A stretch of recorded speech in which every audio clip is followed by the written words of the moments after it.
कई बेटियां हो गई तब बेटा हुआ। माँ और बहन नीतीश कुमार की सभा में जाने से भागेंगे। नीतीश बाबू क्या हो गया है? मानसिक संतुलन वो खो बैठे हैं, इसलिए वो ऐसा करते हैं। वो किसी एक ऐसी बीमारी से ग्रस्त हैं जिसका इलाज उनको कराना चाहिए। अब पैदा तो बहुत कर दिया, इतना ज्यादा पैदा करना चाहिए किसी को? इसी को कहते हैं मानसिक संतुलन बिगड़ जाना। भाई हम अपने प्रदेश को एक ऐसे व्यक्ति के हाथ में नहीं छोड़ सकते हैं जिनका मानसिक स्वास्थ्य ठीक नहीं है। नीतीश जी जिनके खुद एक बेटा है, बेटा के बाद उन्होंने दूसरा बच्चा नहीं पैदा किया कि कहीं बेटी ना हो जाए। अगर जरूरत है तो इलाज कराएं। और आज की तारीख में मानसिक स्वास्थ्य कोई शर्म की बात नहीं है, कोई छुपाने की बात नहीं है। अगर उनके आसपास के लोग, अगर उनके पार्टी के लोग ऐसा नहीं करते तो मैं केंद्र सरकार से मैं मांग करता हूं कि बिहार में राष्ट्रपति शासन लागू करे और मुख्यमंत्री को हर संभव मेडिकल सेवा जो उनको देने की जरूरत है उनको दी जाए। जो कहते थे कल तक कि ये मानसिक रोगी हैं, तो भाई अब तो आप लोग कुछ उपाय कीजिए।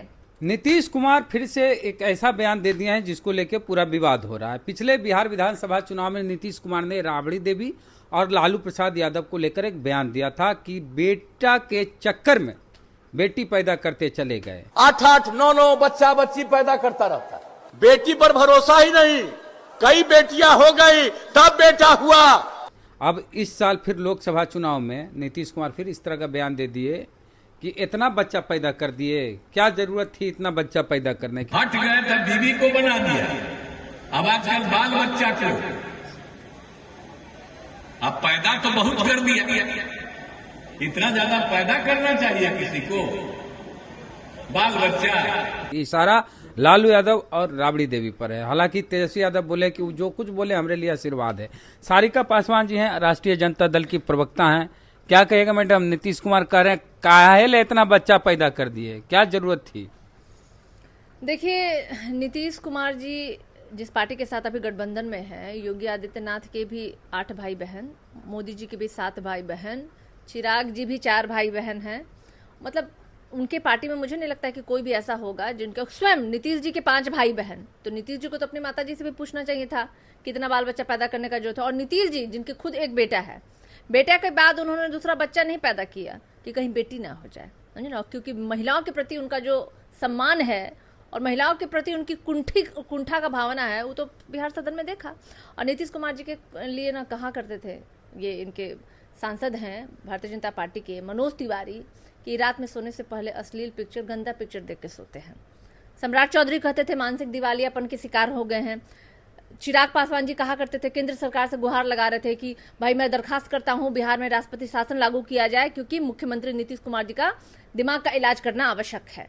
उनको अविलंब केंद्र सरकार अपने खर्चे पे उनका इलाज करवाए। और भागीरथी देवी ने तो भाई खुले मंचों पे उन्होंने कहा कि जब तक ये चांदी के चिलम में गांजा नहीं फूंक लेते हैं तब तक ये भाषण नहीं देते। और इसकी शिकायत उन्होंने वहां उस समय जो स्पीकर थे विजय कुमार चौधरी, उनसे भी उन्होंने किया था।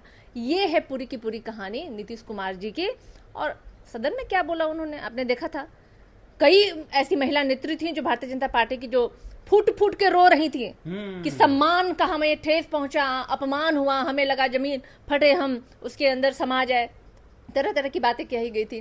तो मुख्यमंत्री जी तो खुद बहुत सारे आरोप के घेरे में है और मुख्यमंत्री जी पूरे बिहार की महिलाओं का ये अपमान है जिस तरीके से उन्होंने बात ये कहा है। अच्छा, एक चीज बताते हैं, बिहार में जिस तरह से निजी हमला, कुछ दिन पहले जम्मू में तेजस्वी यादव सामने भाषण दे रहे थे, नीचे मंच के नीचे से कुछ लोग जो राजद के समर्थक थे वो चिराग पासवान को लेकर, उनकी माता जी को लेकर आपत्तिजनक बात किए। तो चिराग पासवान बोले कि राबड़ी देवी जी भी मेरी माता के समान है, मेरी माँ जैसी हैं, उनको भी कोई कुछ बोलता तो मैं मुंह तोड़ जवाब देता। तो मुंह तोड़ जवाब, जाके नीतीश कुमार जी को मुंह तोड़ जवाब दीजिए चिराग जी, क्योंकि अगर आप राबड़ी देवी को कह रहे हैं कि आपकी माता के समान है तो आपके माता के लिए ऐसे भाषा का इस्तेमाल नीतीश जी कर रहे हैं तो जाके मुंह तोड़ जवाब दीजिए ना।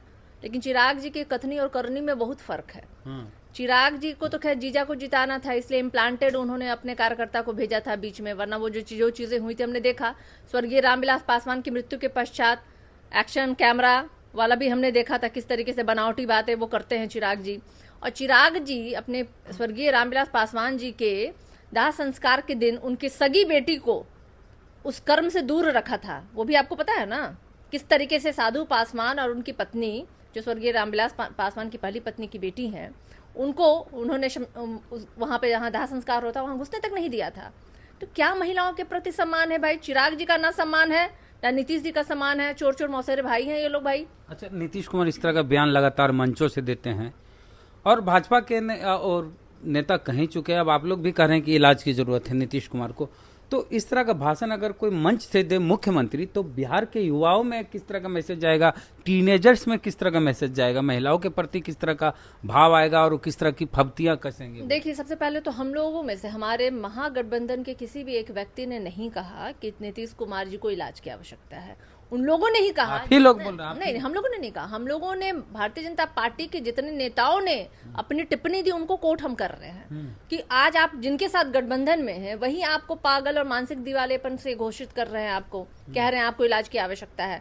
हमने तो हमेशा सम्मानपूर्वक उनको, उस समय भी हम उनका सम्मान कर रहे थे, आज भी सम्मान करते। लेकिन नीतीश कुमार जी लगातार जिस तरह के बयान दे रहे हैं और खास करके हम लोगों पे और हमारे गठबंधन से जुड़े हुए लोगों पे और हमारे नेतृत्व के नेताओं पे वो दिखाई दे रहा है कि वो किस मानसिक अवस्था में है। बावजूद इसके हम लोगों को लगता है कि एक मुख्यमंत्री होने के नाते ये जिम्मेदारी बनती है, क्योंकि वो पूरे अपने राज्य को रिप्रेजेंट कर रहे होते। उसमें युवा भी हैं, महिलाएं हैं, पुरुष हैं, बच्चे हैं, तमाम लोग हैं। क्योंकि आप एक सार्वजनिक मंचों पे इस तरह की बात कर रहे हैं तो आप आखिर क्या संदेश देना चाहते हैं? कभी तो आप कहते हैं पूरी सृष्टि ही समाप्त हो जाने वाली है, कभी आप कहते हैं कि ये दुनिया रहने वाला है, कभी कहते हैं लड़की लोग पहनती थी, कभी आप औरतों पे बोल रहे हैं कि इतना कोई बच्चा पैदा करता है, कल को आप कहिएगा भाई आपने सदन में जो गंदी भाषा का इस्तेमाल किया वो तो हम बोल भी नहीं सकते आपके सामने, क्योंकि हमारी मर्यादा हमको रोकती है उस तरह की भाषा बोलने पे।